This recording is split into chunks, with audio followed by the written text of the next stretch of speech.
Imagine a secret, hidden for 2 millennia, waiting patiently in the desolate embrace of the Judean Desert, a collection of ancient texts, not merely old, but preserved with an almost miraculous precision, tucked away in forgotten caves, shrouded in desert dust and silence. These weren't just historical curiosities. They were texts so profoundly impactful, so potentially paradigm-shifting, that when they were finally unearthed, they didn't just ripple through the hallowed halls of academia. No, they sent veritable shockwaves through the very foundations of religious understanding, challenging deeply held beliefs and rewriting centuries of scholarship worldwide. For decades following their discovery, these extraordinary manuscripts were guarded with a zeal bordering on obsession, a near-paranoid secrecy that fueled wild speculation, sensational headlines, and elaborate conspiracy theories. Were they forbidden because they held dark, uncomfortable secrets that could dismantle established institutions? Did they contain revelations that explicitly rewrote the history we thought we knew, presenting an alternate truth that was deliberately suppressed?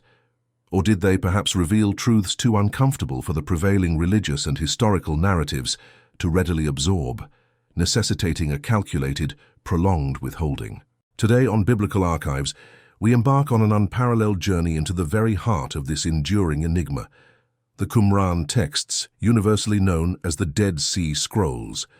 We are poised to meticulously uncover what these ancient documents truly contain, why their accidental discovery stands as one of the greatest archaeological finds of the entire 20th century, and why for over 40 long years they were strategically deemed forbidden, leading to one of the most intense, bitter, and ultimately transformative academic battles in modern history.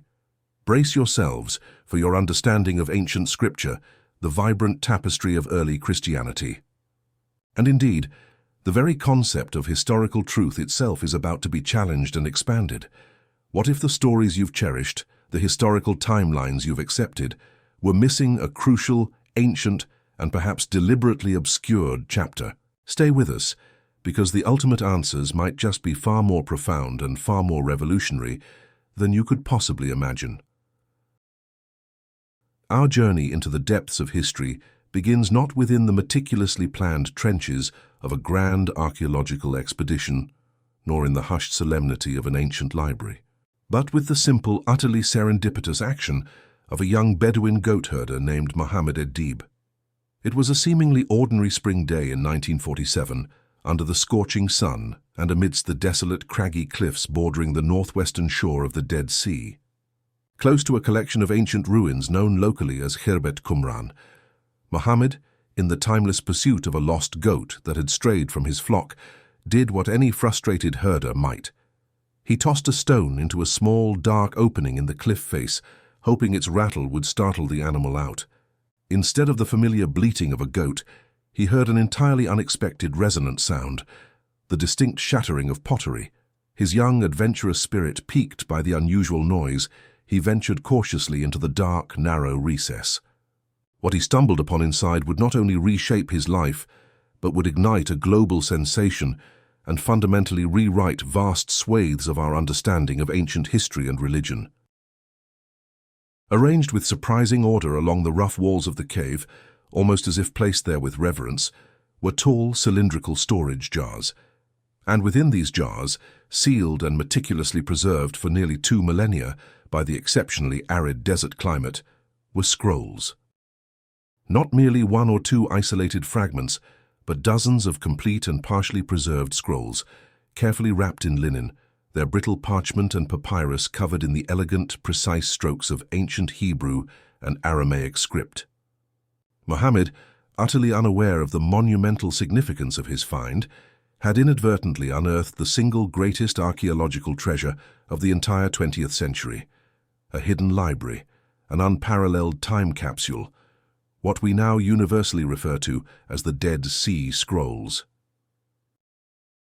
At first, the immense, incalculable value of these documents remained unrecognized, even by those who first laid eyes upon them.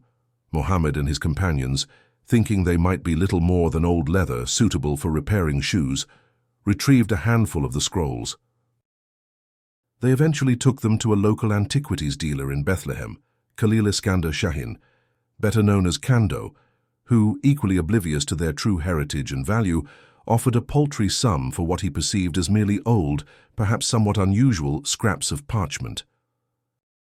It took a convoluted series of transactions, passing through the hands of various dealers and intermediaries, for these enigmatic documents to finally reach the discerning eyes of scholars capable of deciphering their ancient languages. One of the very first to grasp their truly monumental importance was Mar Samuel, the Syrian Orthodox Metropolitan of St. Mark's Monastery in Jerusalem. After purchasing several scrolls, he wisely and immediately contacted Dr. John C. Trevor, a young scholar at the American Schools of Oriental Research.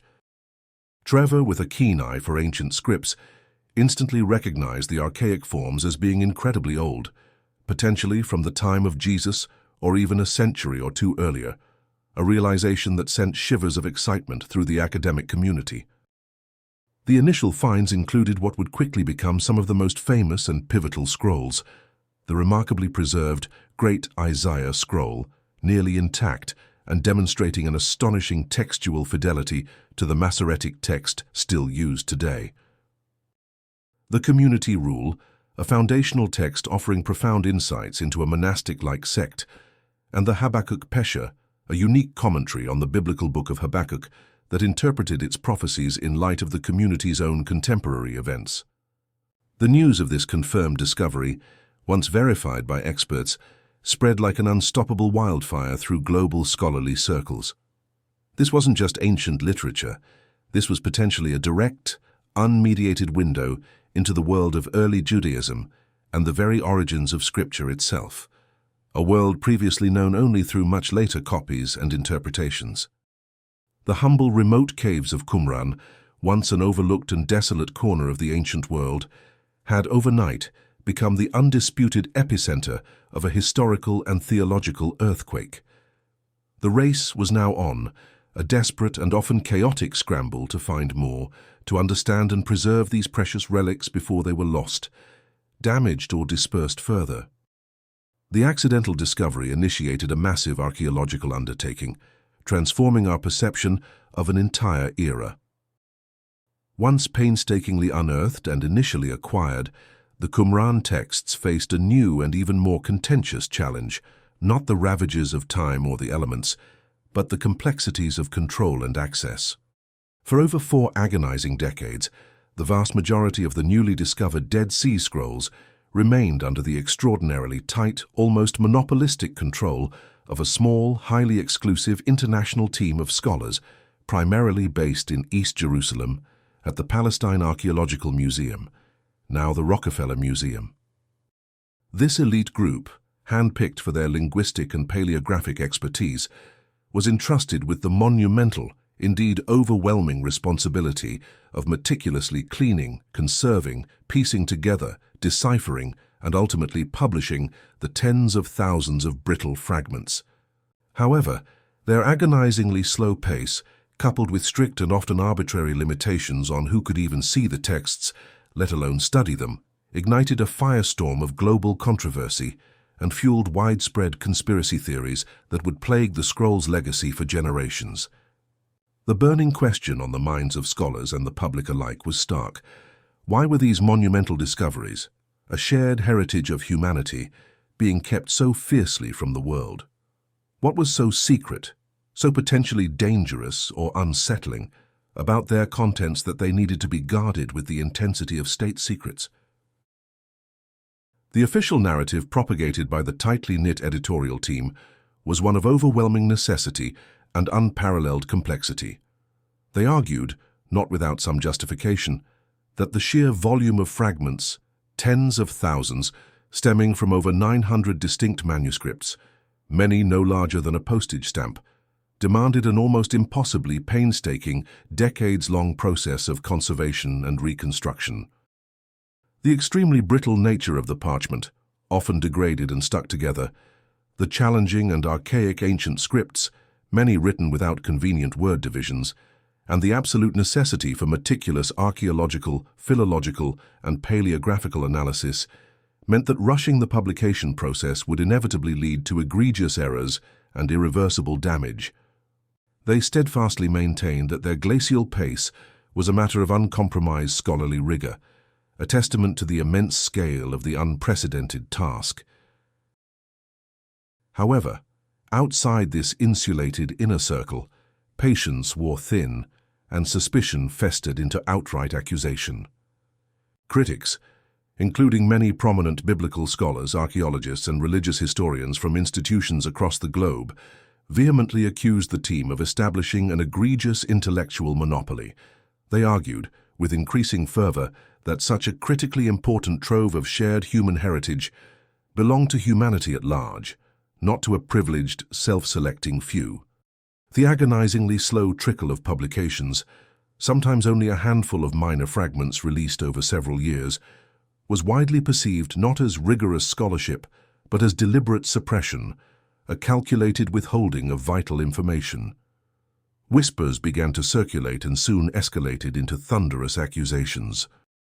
Some speculated that the texts contained radical new versions of biblical books that directly contradicted established religious dogma, perhaps revealing an entirely different lineage for Jesus, or exposing unsettling conspiracies and hidden political machinations within early religious institutions. Others suggested they held explosive secrets about specific ancient Jewish sects like the Essenes that fundamentally challenged conventional understandings of the historical context of early Christianity. The forbidden nature of these manuscripts, in the public imagination, wasn't attributed to any inherent intrinsic danger within their content, but rather to the calculated, prolonged silence and the tightly controlled access surrounding them. This extended era of limited access and academic gatekeeping created a dangerous vacuum which was rapidly filled by sensationalism, wild theories, and fervent distrust. Books like The Dead Sea Scrolls Deception by Michael Begant and Richard Lee, though heavily criticized by mainstream scholars for their lack of academic rigor, nevertheless popularized the compelling, albeit unsubstantiated idea that the scrolls were being deliberately suppressed by powerful entities, most notably the Vatican or other influential religious authorities, to conceal information deemed damaging to traditional Christian narratives. While these provocative theories demonstrably lacked concrete scholarly evidence, they tapped into a widespread public fascination with secret societies and an underlying distrust of institutional power, successfully painting the scrolls as a kind of theological Pandora's box. The debate escalated dramatically, migrating from the niche confines of academic journals to the expansive, often sensational arena of mainstream media, effectively transforming the usually dry field of textual criticism into a gripping saga of intrigue, academic turf wars, and alleged cover-ups. The very secrecy, perhaps initially intended to ensure meticulous, error-free scholarship, ironically served to turn the Qumran texts into objects of intense, often feverish, speculative curiosity, thereby indelibly cementing their reputation as forbidden manuscripts in the minds of millions globally. The pressure for full and immediate disclosure mounted relentlessly, reaching a fever pitch by the late 1980s. But what precisely were they really afraid of? What was so profoundly unsettling about these ancient parchments that their true, unvarnished contents were withheld from the world for such an unprecedented duration? Before we delve into the astounding specifics of what the Qumran texts actually contain, it's not only important, but absolutely crucial to systematically address and dispel the pervasive, persistent myths that have clung to them like the very desert dust from which they emerged. Decades of deliberate secrecy, coupled with sensationalized reporting and a public appetite for dramatic revelations, created an extraordinarily fertile ground for wild speculation, leading countless individuals to firmly believe these scrolls harbored explosive, world-altering secrets capable of unraveling millennia of religious tradition.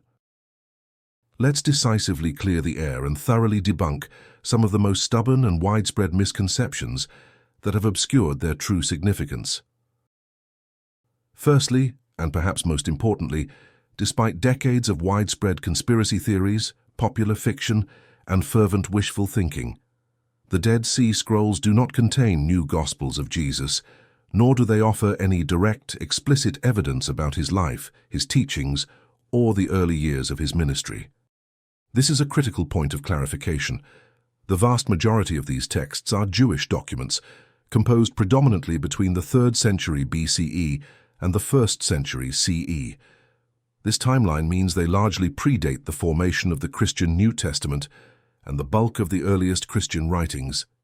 While they undeniably provide an invaluable and deeply enriching context for understanding the broader religious, social, and political landscape of Judea during Jesus' time, the very world he inhabited, they do not, in any of their meticulously translated passages, mention Jesus of Nazareth, his specific disciples, or the nascent early Christian movement directly. Therefore, those hoping to discover a hidden gospel of Qumran that would fundamentally rewrite the story of Nazareth, unveil secret doctrines of Christ, or expose a previously unknown lineage that overturns traditional Christian beliefs will unequivocally be disappointed.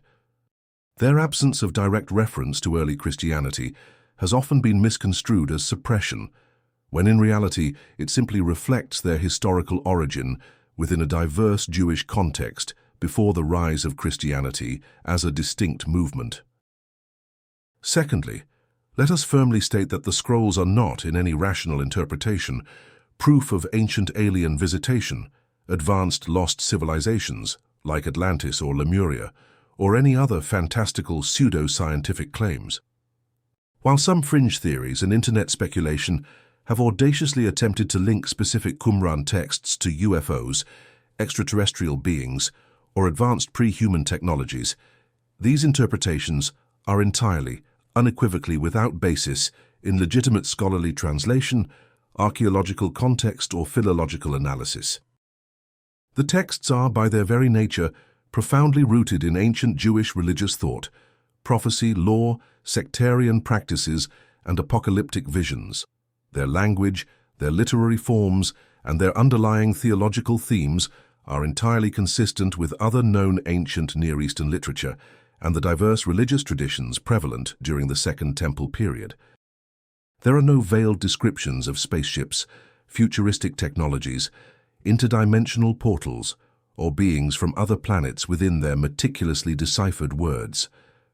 To impose such modern concepts onto these ancient texts is to fundamentally misunderstand their historical and cultural milieu, a classic case of eisegesis rather than exegesis. Thirdly, it is crucial to recognize that the scrolls do not constitute a single, cohesive, forbidden book or a singular, explosive secret manifesto that, if revealed, would instantly collapse religious institutions. Instead, they represent a vast and incredibly diverse library, a collection of hundreds of individual manuscripts, ranging from perfectly preserved full-length scrolls to minuscule fragmented scraps written by various scribal hands over several centuries. Their contents are remarkably varied, reflecting the rich and often divergent religious and intellectual currents that characterized ancient Judaism. There is no singular, earth-shattering message that unites them all into one forbidden revelation. Rather, they offer a profound and multifaceted snapshot of a pivotal and dynamic era.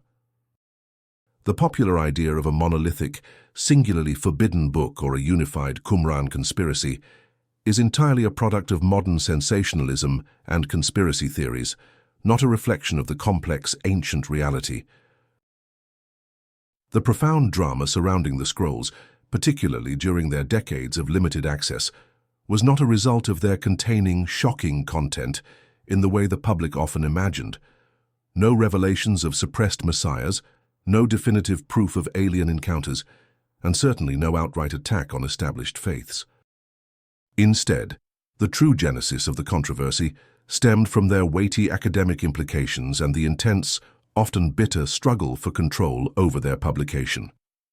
The true power and the shock of the Dead Sea Scrolls lie not in outlandish, easily digestible conspiracy theories, but in their profound and nuanced implications for biblical scholarship, for our enriched understanding of early Judaism, and for the deeper historical context of Christianity.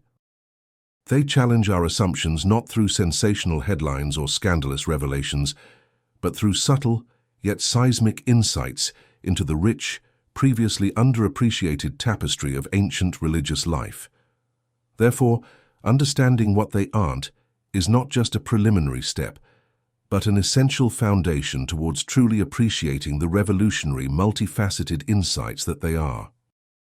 With the persistent myths effectively dispelled, let us now, with clear eyes and open minds, unlock the true, multifaceted treasure trove that emerged from the desolate caves of Qumran. When the desert dust finally settled, and the thousands of delicate fragments were painstakingly pieced together, conserved, and meticulously translated by dedicated scholars, their actual contents proved to be far more intrinsically fascinating, profoundly revealing, and historically significant than any sensational conspiracy theory could ever conjure. The Dead Sea Scrolls in their entirety represent an unparalleled, unfiltered literary snapshot of ancient Judaism, offering an intimate, kaleidoscopic glimpse into the religious, social, and intellectual landscape of Judea, spanning a critical period from the 3rd century BCE through the 1st century CE. This collection is not a single book, but a vast ancient library, reflecting the rich textual heritage and diverse intellectual currents of its time. The scrolls can be broadly and conveniently categorized into 3 principal groups, each offering unique and invaluable insights. First, and perhaps most globally renowned for their direct impact on religious scholarship, are the biblical manuscripts. These constitute the largest single category, accounting for approximately 40% of the entire collection. This astonishing cache includes portions and, in some cases, nearly complete copies of every single book of the Old Testament or Hebrew Bible, with the singular exception of the Book of Esther. What makes these particular finds so utterly revolutionary and monumental? Their unparalleled antiquity. These are, unequivocally, the oldest surviving copies of biblical books ever discovered, predating previously known complete Hebrew manuscripts by an astounding millennium, a full 1,000 years. The iconic Great Isaiah scroll, for instance, is almost entirely preserved in 2 copies, one of which is remarkably similar, almost verbatim, to the Masoretic text, the standard Hebrew Bible that has been painstakingly passed down through centuries of scribal tradition. This extraordinary fidelity demonstrated an astonishing stability in the transmission of the biblical text over hundreds of years, offering a monumental vindication for the meticulous scribal tradition of ancient Judaism. However, the scrolls also unveiled something equally profound: significant textual variations. Some Qumran biblical texts align more closely with the Septuagint, the ancient Greek translation of the Hebrew Bible, or with the Samaritan Pentateuch. This revelation dramatically illustrated that in antiquity, there wasn't just one fixed, monolithic, universally accepted version of the Hebrew Bible. Instead, there were multiple legitimate textual traditions circulating and being revered by various Jewish communities across the land, reflecting a dynamic and fluid textual landscape that scholars had only been able to hypothesize about previously. This textual diversity, far from undermining the Bible's authority, profoundly enriches our understanding of its early transmission, its evolution, and the complex process by which a standardized canon eventually emerged. It highlights a period of textual flux and multiple accepted versions, fundamentally impacting the entire field of biblical textual criticism. For example, the scrolls of Samuel found at Qumran offered readings that clarified difficult passages in the later Masoretic text, demonstrating the vibrancy of early biblical transmission. Second, we encounter the vast collection of apocryphal and pseudepigraphical texts. These works make up approximately 30% of the scrolls and represent literature that, while deeply significant and widely read by certain Jewish communities, was not eventually included in the finalized biblical canon. This category is rich with spiritual narratives, ethical treatises, and apocalyptic visions. It includes multiple, sometimes complete, copies of monumental works, such as the Book of Enoch, a major prophetic work referenced even in the New Testament, Jude 1:14-15, the Book of Jubilees, which retells biblical history with unique calendrical and legal interpretations, and the Testament of Levi, part of the Testaments of the 12 Patriarchs. These texts offer incredible, unfiltered insight into the diverse Jewish beliefs, theological concepts, and mystical traditions that were profoundly prevalent during the Second Temple period. They speak of intricate angelic hierarchies, terrifying demonic forces, elaborate heavenly journeys, hidden revelations, and sweeping cosmic histories that extend from creation to the end of days. Many of these texts were previously known only through later translations into languages like Ethiopic Ge'ez or Greek, or existed only in fragmented, incomplete forms. Qumran provided original Hebrew or Aramaic versions, often complete and pristine, shedding entirely new light on their content, their context, and their profound influence on ancient Jewish thought. For instance, the sheer volume of Enochic literature at Qumran strongly suggests its central importance to the community that collected these scrolls. These non-canonical writings paint a vivid picture of a vibrant, multifaceted Judaism, bustling with numerous spiritual currents and theological schools flowing simultaneously, far from the monolithic image often presumed. Third, and arguably the most uniquely revealing and historically potent, are the sectarian manuscripts. Comprising the remaining 30% of the collection, these texts are the direct literary output of the community that produced, collected, and meticulously preserved the scrolls at Qumran. Scholars widely and confidently attribute these writings to the Essenes, a reclusive, ascetic, and highly disciplined Jewish sect, vividly described by ancient historians like Pliny the Elder, Josephus, and Philo. These texts offer an unparalleled first-person perspective into their specific beliefs, their rigorous rules of conduct, their daily rituals, and their distinctive way of life. Key among these are foundational documents like the Community Rule, which meticulously outlines the rules for admission into the sect, the strict protocols for communal life, the hierarchical structure, and the disciplinary procedures for members. The War Scroll, a dramatic and highly detailed apocalyptic text describing a final cataclysmic battle between the Sons of Light, the community itself, and the Sons of Darkness, their enemies both human and supernatural. And various Pesharim, singular Pesha, which are unique sectarian commentaries on biblical books that apply ancient prophecies directly to the contemporary events and enigmatic figures within the Qumran community, especially their revered and often mysterious leader, the Teacher of Righteousness. These sectarian texts lay bare a community intensely focused on ritual purity, uncompromising adherence to Mosaic law, fervent messianic expectations, often involving two distinct messiahs, one priestly, one royal, and a deep, visceral sense of living in the prophetic end of days. Their unique solar calendar, their communal meals that prefigured eschatological banquets, their ritual baptismal washings, and their profound emphasis on cosmic dualism, the struggle between good and evil, light and darkness, present fascinating parallels and sometimes stark contrasts to the nascent practices and beliefs of early Christian groups.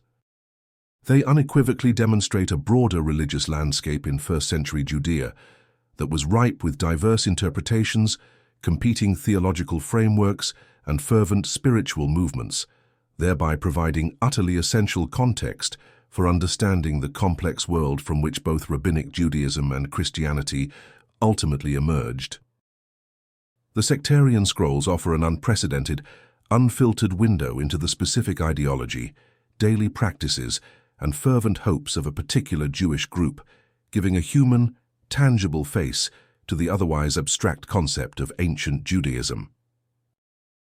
It is through these remarkable intimate writings that we truly begin to comprehend why the Qumran texts were not just archaeologically significant, but profoundly, undeniably shocking to the established academic and religious world of their time and beyond. The true seismic shock delivered by the Dead Sea Scrolls didn't manifest as the public might have sensationalized it. No dramatic revelations of alien encounters, no hidden secret gospels that would overtly collapse established faiths overnight. Instead, The profound, enduring shock came from their undeniable and far-reaching implications for biblical scholarship, for our nuanced understanding of the astonishing diversity within early Judaism, and, perhaps most controversially, for the historical context and very origins of early Christianity. These ancient texts didn't merely add a minor, peripheral chapter to the voluminous book of human history. They fundamentally, irrevocably reshaped the entire narrative, forcing a profound re-evaluation of millennia of academic and theological assumptions. Firstly, and arguably most significantly, they absolutely revolutionized biblical textual criticism. Prior to the Qumran discoveries, the oldest complete Hebrew Bible manuscripts available to scholars dated from the medieval period, primarily the 9th to 11th centuries CE. The scrolls suddenly and dramatically pushed this timeline back by an entire millennium. While they largely confirmed the astonishing accuracy and remarkable fidelity of the Masoretic text over centuries of meticulous copying, a monumental testament to ancient scribal precision. They simultaneously unveiled the unequivocal existence of diverse, legitimate textual traditions circulating in antiquity. This meant that the biblical text, in its earliest stages of transmission and compilation, was more fluid, more dynamic, and less monolithic than had been previously imagined. Different versions of biblical books, with minor but sometimes significant variations in wording or even arrangement, were being read, studied, and accepted by various Jewish communities. This revelation of textual fluidity was a seismic shift for scholars who had often operated under a more singular, fixed view of biblical transmission. It opened entirely new avenues for understanding how the complex, multi-layered text of the Bible came to be the sacred scripture we know today, revealing a rich evolutionary process rather than a static, unchanging transmission. The scrolls provided the raw data to understand the biblical text not as a single, perfectly preserved entity, but as a living tradition with a vibrant early history of transmission. Secondly, the scrolls illuminated with breathtaking clarity the extraordinary, previously underestimated diversity of Second Temple Judaism. For centuries, prior to Qumran, scholars often viewed Judaism in the period leading up to and during the time of Jesus, roughly 516 BCE to 70 CE, as a relatively uniform religious landscape, primarily through the retrospective lens of Rabbinic Judaism, which developed after the destruction of the Second Temple. The Qumran texts, particularly the uniquely illuminating sectarian scrolls, forcibly unveiled a vibrant, multifaceted, and deeply complex religious tapestry. They revealed the Essenes as a distinct, highly organized, profoundly ascetic, and intensely pietistic Jewish sect with unique practices, a distinctive calendar, and a compelling apocalyptic worldview. This discovery fundamentally challenged the long-held notion of a single, unified, or even predominantly uniform Judaism of the period, instead emphasizing the rich, sometimes conflicting tapestry of beliefs, practices, and sectarian movements that flourished before the Roman destruction of the Jerusalem Temple in 70 CE. It showed a fertile ground of competing interpretations of law and prophecy, diverse messianic expectations, and various pathways to righteousness, proving that ancient Judaism was far from a homogeneous entity. Thirdly, and perhaps most controversially and intellectually stimulating, the scrolls provided crucial transformative new context for understanding early Christianity. While it is essential to reiterate that they do not mention Jesus of Nazareth directly, nor do they speak of the earliest Christian communities, they profoundly enrich our understanding of the specific socio-religious and intellectual world into which Jesus was born and from which Christianity ultimately emerged.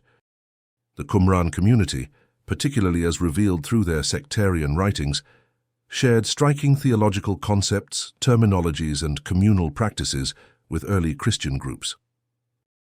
These include communal meals, possibly with eschatological overtones, a strong emphasis on ritual purity and ethical conduct, the presence of a revered teacher figure, the teacher of righteousness at Qumran, reminiscent of the early Christian emphasis on Jesus as teacher, a palpable sense of eschatological urgency, and living in the end of days, and a profound focus on covenant, divine law, and a chosen community. Scholars could now definitively see shared ideas, terminologies such as sons of light, new covenant, and patterns of religious thought, raising pressing questions about the extent of influence, parallel developments, and shared intellectual heritage.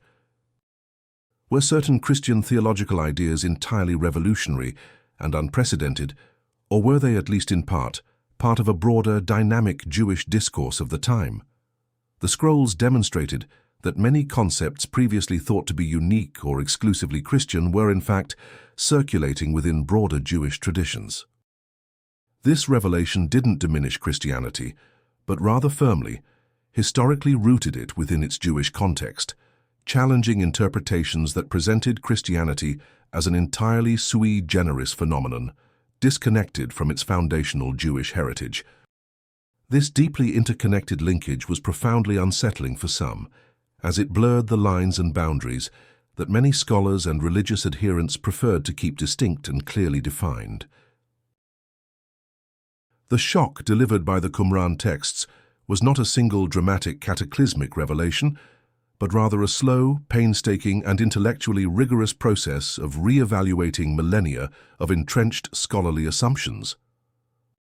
It unequivocally forced a critical re-examination of biblical texts and their transmission, fostered a broader and more nuanced appreciation for the stunning complexity and diversity of ancient Judaism, and ultimately led to a deeper, more historically grounded and intellectually honest understanding of Christian origins. The scrolls didn't destroy faith or delegitimize scripture. They transformed, enriched, and deepened scholarly understanding, making the ancient world far more vivid, tangible, and profoundly nuanced than ever before. This, then, was the true transformative impact of the forbidden manuscripts. They unlocked not the secrets of sensational conspiracy, but the profound, complex secrets of history itself, challenging us to embrace a richer, more authentic understanding of our religious and cultural heritage. What new insights will future generations of scholars and explorers discover as the mysteries contained within these ancient parchments continue to unfold and yield their profound wisdom? Today, thankfully, the Dead Sea Scrolls are no longer shrouded in the frustrating veils of secrecy or guarded by academic gatekeepers. Following decades of tireless advocacy from scholars and the public alike, most of them have been meticulously published, translated into numerous global languages, and made widely accessible to scholars, students, and the general public worldwide. The groundbreaking digitization initiatives by institutions like the Israel Museum and Google have made high-resolution images of many principal scrolls available online, allowing anyone with an internet connection to explore their ancient script and profound content with unprecedented ease. The contentious era of forbidden manuscripts is, at long last, definitively over, replaced by an era of unprecedented access, collaborative scholarship, and ongoing discovery, ensuring their legacy benefits all. The enduring legacy of the Dead Sea Scrolls is quite simply immense and ever-expanding.